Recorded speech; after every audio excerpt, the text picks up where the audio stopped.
आपको हमारे अनसुने कहानियां चैनल पर स्वागत है। चलिए कहानी की शुरुआत करते हैं। उत्तराखंड की पहाड़ियों के बीच बसे उस छोटे से गांव का नाम था गंगोलीहार।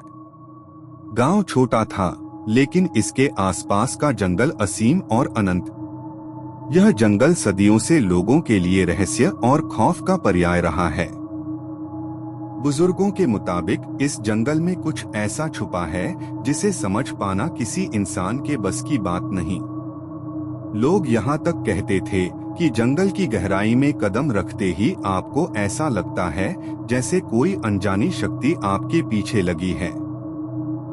देवेंद्र सिंह, जो गांव के वन रेंजर थे, लगभग 20 साल से इस जंगल की देखभाल कर रहे थे।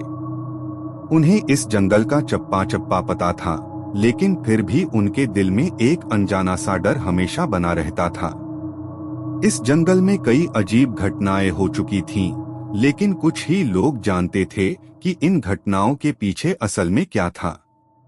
एक दिन गांव में एक नया परिवार आया, राजीव, उनकी पत्नी नीलिमा और उनका 10 साल का बेटा अर्जुन। राजीव एक पुरातत्वविद थे और उन्होंने सुना था कि इस जंगल में कुछ प्राचीन अवशेष छुपे हुए हैं, जिनकी खोज आज तक कोई नहीं कर पाया। उनकी दिलचस्पी इस बात में थी कि अगर वो इन अवशेषों को खोज लेते तो उनके करियर को एक नई दिशा मिल सकती थी। राजीव ने देवेंद्र सिंह से मुलाकात की और उनसे जंगल के बारे में जानकारी मांगी। देवेंद्र सिंह ने उन्हें सावधान किया कि यह जंगल जितना खूबसूरत है उतना ही खतरनाक भी। लेकिन राजीव की जिज्ञासा किसी भी डर से ऊपर थी। उन्होंने देवेंद्र सिंह को यकीन दिलाया कि वे पूरी तैयारी के साथ आए हैं और उन्हें केवल मार्गदर्शन की आवश्यकता है। देवेंद्र सिंह ने उन्हें जंगल के कुछ हिस्सों के बारे में बताया, लेकिन उन्होंने विशेष रूप से एक स्थान के बारे में चेतावनी दी, जिसे काली गुफा कहा जाता था। इस गुफा के बारे में गांव में कई कहानियां प्रचलित थीं। कहा जाता था कि जो भी इस गुफा के पास जाता है वो वापस नहीं आता। देवेंद्र सिंह ने राजीव और उनके परिवार को काली गुफा के बारे में विस्तार से बताया। उन्होंने कहा, यह गुफा कोई सामान्य स्थान नहीं है। यहाँ की मिट्टी तक को कोई नहीं छूता। मेरे पुरखे कहते थे कि इस गुफा में एक पुरानी आत्मा रहती है जो कि बहुत शक्तिशाली है। यह आत्मा किसी को नहीं छोड़ती जो उसकी सीमा में प्रवेश करता है। राजीव ने इस कहानी को दिलचस्पी से सुना, लेकिन उनके चेहरे पर डर का कोई निशान नहीं था। उन्होंने नीलिमा को देखा और मुस्कुराते हुए कहा, आत्माएं केवल कहानियों में होती हैं। असलियत में तो हम इंसान ही सबसे बड़े राक्षस हैं। देवेंद्र सिंह ने राजीव की हिम्मत की दाद दी, लेकिन वो जानते थे कि यह हिम्मत ही उन्हें और उनके परिवार को खतरे में डाल सकती है। उस रात जब राजीव अपने केबिन में थे, उन्हें जंगल के भीतर से अजीब आवाजें सुनाई देने लगी।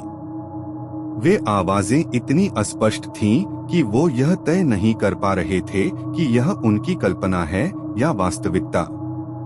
लेकिन वो आवाजें उनके कानों में गूंजती रहीं, जैसे कोई धीरे धीरे उनका नाम पुकार रहा हो।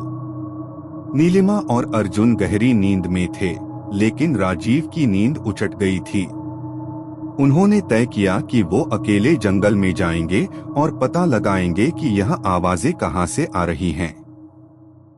उन्होंने अपना टॉर्च उठाया और चुपचाप केबिन से बाहर निकल गए। जंगल में घुसते ही राजीव को महसूस हुआ कि हवा में एक अजीब सी ठंडक थी जो उनकी हड्डियों तक पहुंच रही थी। उन्होंने चारों ओर देखा, लेकिन कुछ भी असामान्य नजर नहीं आया। लेकिन वो आवाजें अब भी उन्हें सुनाई दे रही थीं, और वो आवाजें उन्हें गुफा की दिशा में खींच रही थीं। राजीव गुफा के पास पहुंचे। यह गुफा काले पत्थरों से बनी थी और उसकी दीवारों पर अजीब से निशान थे, जिन्हें राजीव ने पहले कभी नहीं देखा था। उनके अंदर का पुरातत्वविद जाग उठा और उन्होंने अपने बैग से एक नोटबुक और पेंसिल निकाली। वो उन निशानों को नोट करने लगे। लेकिन जैसे ही उन्होंने पहला निशान नोट किया, गुफा के भीतर से एक गहरी भयानक आवाज आई। ऐसा लगा जैसे कोई विशालकाय जीव अपनी नींद से जाग रहा हो। राजीव ने जल्दी से नोटबुक बंद की और गुफा के भीतर झांकने की कोशिश की। अंदर का दृश्य ऐसा था जिसे देखकर किसी की भी रूह कांप जाती। गुफा के भीतर एक विशालकाय मूर्ति थी जो किसी प्राचीन देवता की प्रतीत होती थी। मूर्ति के चारों ओर अजीब से प्रतीक अंकित थे, जिनसे एक अजीब सी नीली रोशनी निकल रही थी। राजीव को यह रोशनी बहुत आकर्षक लगी, जैसे वो किसी जादू के प्रभाव में थे। उन्होंने मूर्ति के पास जाने का प्रयास किया, लेकिन जैसे ही वो आगे बढ़े, उन्हें लगा कि उनके पैर जैसे जकड़ गए हों। उनके शरीर में एक अजीब सी कमजोरी आने लगी और उन्हें ऐसा महसूस हुआ कि उनके चारों ओर अंधकार घिरने लगा है। अगली सुबह राजीव केबिन में जागे, लेकिन उन्हें पिछली रात की कोई याद नहीं थी। नीलिमा और अर्जुन ने उन्हें बताया कि वो पूरी रात सोते रहे और कहीं भी नहीं गए।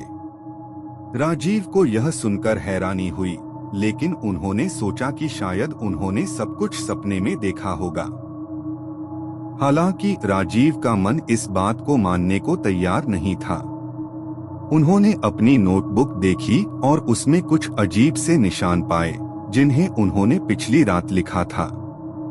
लेकिन उन्हें यह याद नहीं था कि उन्होंने यह कब किया। उनके मन में अब भी उस गुफा के रहस्य का सवाल घूम रहा था।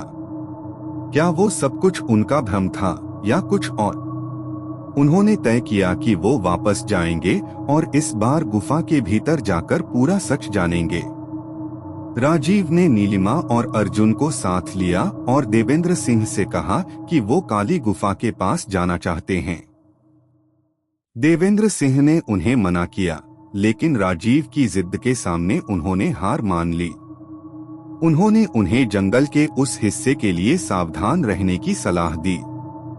राजीव, नीलिमा और अर्जुन गुफा की ओर बढ़े। जैसे ही वो गुफा के पास पहुंचे, अर्जुन ने अचानक से कुछ देखा। पापा देखो, वहां कुछ है। अर्जुन ने गुफा के अंदर की ओर इशारा किया। राजीव और नीलिमा ने अंदर झांका तो उन्हें भी वही मूर्ति दिखाई दी जिसे राजीव ने पिछली रात देखा था। लेकिन इस बार मूर्ति के आसपास एक अजीब सी धुंध फैली हुई थी, जिसमें से अजीब सी आवाजें आ रही थीं। ऐसा लग रहा था कि गुफा में कोई छुपा हुआ रहस्य खुलने वाला है। राजीव ने गुफा के भीतर कदम रखा और नीलिमा और अर्जुन भी उनके पीछे पीछे चल पड़े। गुफा के अंदर की ठंडक अब और बढ़ गई थी और वहां की हवा इतनी भारी थी कि उन्हें सांस लेना मुश्किल हो रहा था। जैसे ही वे मूर्ति के पास पहुंचे, धुंध और गहरी हो गई और आवाजें और तेज हो गईं। राजीव ने मूर्ति को छूने का प्रयास किया, लेकिन जैसे ही उन्होंने मूर्ति को छुआ, एक जोरदार धमाका हुआ और पूरी गुफा में गहरा अंधकार छा गया। जब राजीव की आंखें खुली तो वो एक अनजान जगह पर थे। यह जगह बहुत पुरानी प्रतीत होती थी, जैसे वो समय के किसी और काल में पहुंच गए हों। उनके चारों ओर बड़ी बड़ी इमारतें थीं, जो अब खंडहर में तब्दील हो चुकी थीं। राजीव ने नीलिमा और अर्जुन को देखा, जो उनके पास ही थे। उन्हें भी इस बात का कोई अंदाजा नहीं था कि वो कहाँ हैं। तभी उन्होंने देखा कि कुछ लोग उनके पास आ रहे हैं। ये लोग पुराने कपड़े पहने हुए थे और उनके चेहरे पर अजीब सी डरावनी मुस्कान थी। राजीव ने उनसे पूछा, हम कहाँ हैं और आप कौन हैं? उनमें से एक बुजुर्ग ने जवाब दिया, आप उस दुनिया में हैं जहां से कोई लौटकर नहीं जाता। यह वह जगह है जहां समय और मृत्यु का कोई अस्तित्व नहीं है। राजीव को समझ में नहीं आ रहा था कि यह सब क्या है। उन्होंने बुजुर्ग से पूछा, हम यहाँ क्यों हैं और हम वापस कैसे जा सकते हैं? बुजुर्ग ने मुस्कुराते हुए कहा, यह काली गुफा का श्राप है। जो भी इस गुफा के भीतर आता है, वो इस दुनिया में फंस जाता है। आपको यहाँ से निकलने के लिए अपने सबसे बड़े डर का सामना करना होगा। राजीव, नीलिमा और अर्जुन के सामने अब अपने डर का सामना करने के अलावा कोई और चारा नहीं था। उन्होंने एक दूसरे का हाथ थामा और बुजुर्ग की बातों को ध्यान में रखते हुए आगे बढ़े। सबसे पहले अर्जुन को एक घने अंधकार भरे रास्ते पर जाना पड़ा। अर्जुन को अंधेरे से हमेशा से डर लगता था, लेकिन यहाँ वो अकेला था। उसने अपने डर से लड़ने का फैसला किया और धीरे धीरे उस रास्ते पर बढ़ने लगा। जैसे ही वो उस रास्ते के अंत में पहुंचा, अंधकार गायब हो गया और वो एक उजली जगह पर पहुंच गया। नीलिमा को अपने डर का सामना करना पड़ा। उसके सामने उसका सबसे बड़ा डर था अपने परिवार को खोना। उसने देखा कि राजीव और अर्जुन एक बड़ी खाई के किनारे पर खड़े हैं और वो खाई में गिरने वाले हैं। नीलिमा के दिल में एक अजीब सी दहशत फैल गई, लेकिन उसने अपनी हिम्मत जुटाई और दौड़कर उन्हें बचाने की कोशिश की। जैसे ही उसने उन्हें बचाया, वो डरावना दृश्य गायब हो गया और वो भी उजली जगह पर पहुंच गई। अब बारी थी राजीव की। उसके सामने उसका सबसे बड़ा डर था असफलता। उसने देखा कि वो एक बड़े मंच पर खड़ा है, जहां हजारों लोग उसका इंतजार कर रहे हैं, लेकिन उसके पास कहने के लिए कुछ भी नहीं था। उसके हाथ कांपने लगे और उसका मन निराशा से भर गया। लेकिन उसने अपने अंदर से एक आवाज सुनी, तुम्हारे पास सब कुछ है, बस खुद पर विश्वास करो। उसने गहरी सांस ली और मंच पर बोलना शुरू किया। जैसे ही उसने बोलना शुरू किया, वह दृश्य गायब हो गया और वह भी उजली जगह पर पहुंच गया। राजीव, नीलिमा और अर्जुन ने अपने अपने डर का सामना कर लिया था, लेकिन उन्हें अभी भी समझ नहीं आ रहा था कि वो यहाँ से बाहर कैसे निकलेंगे। तभी एक बार फिर से वह बुजुर्ग प्रकट हुए और बोले, तुमने अपने डर का सामना कर लिया है, अब तुम्हें यह गुफा छोड़ने का मौका मिलेगा। लेकिन याद रखना, जो भी तुमने यहाँ देखा और महसूस किया, वह एक सीख है। इसे हमेशा याद रखना। इसके बाद राजीव, नीलिमा और अर्जुन ने अपनी आंखें बंद की और जैसे ही उन्होंने आंखें खोली, वे वापस उसी गुफा में थे जहां से वे आए थे। गुफा में अब कोई धुंध या अजीब आवाजें नहीं थीं। वहां की हवा भी अब सामान्य थी। वे तीनों गुफा से बाहर निकले और देखा कि बाहर का दृश्य पहले जैसा ही था, जैसे कुछ हुआ ही न हो। देवेंद्र सिंह वहां खड़े थे और उन्होंने पूछा, क्या आप सब ठीक हैं? राजीव ने जवाब दिया, हाँ, हम ठीक हैं। लेकिन हमने यहाँ जो देखा, वह हमेशा के लिए हमारे साथ रहेगा। देवेंद्र सिंह ने मुस्कुराते हुए कहा, कभी कभी कुछ अनुभव हमारी सोच से परे होते हैं और ये हमें मजबूत बनाते हैं।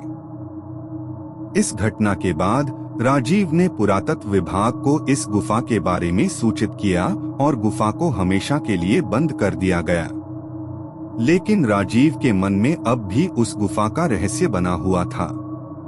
क्या वह सब कुछ सिर्फ एक भ्रम था या उस गुफा में वास्तव में कुछ अदृश्य शक्तियां थीं? उन्होंने अपनी नोटबुक देखी, जिसमें अब भी वे अजीब निशान थे। राजीव ने फैसला किया कि वह इन निशानों के बारे में और शोध करेंगे, लेकिन उन्होंने खुद से वादा किया कि वह इस गुफा में फिर कभी वापस नहीं आएंगे। नीलिमा और अर्जुन भी इस अनुभव के बाद बदल गए थे। उनके दिलों में अब भी उस गुफा का डर था, लेकिन उन्होंने इसे अपने जीवन का एक हिस्सा मान लिया था। राजीव, नीलिमा और अर्जुन ने गांव छोड़ दिया और वापस शहर लौट आए, लेकिन उनके साथ काली गुफा का रहस्य और उसमें छुपी अदृश्य शक्तियों की कहानियां भी थीं। राजीव ने इस अनुभव को अपने जीवन का सबसे महत्वपूर्ण अध्याय माना, जिसने उन्हें अपनी सोच और धारणाओं पर सवाल उठाने पर मजबूर कर दिया। और इस तरह काली गुफा का रहस्य अब भी अनसुलझा है, लेकिन राजीव और उनके परिवार के लिए यह एक जीवन बदलने वाला अनुभव था।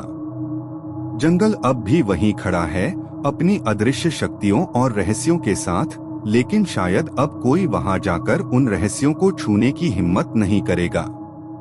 कहानी यहाँ खत्म होती है, लेकिन शायद जंगल के रहस्य कभी खत्म नहीं होते।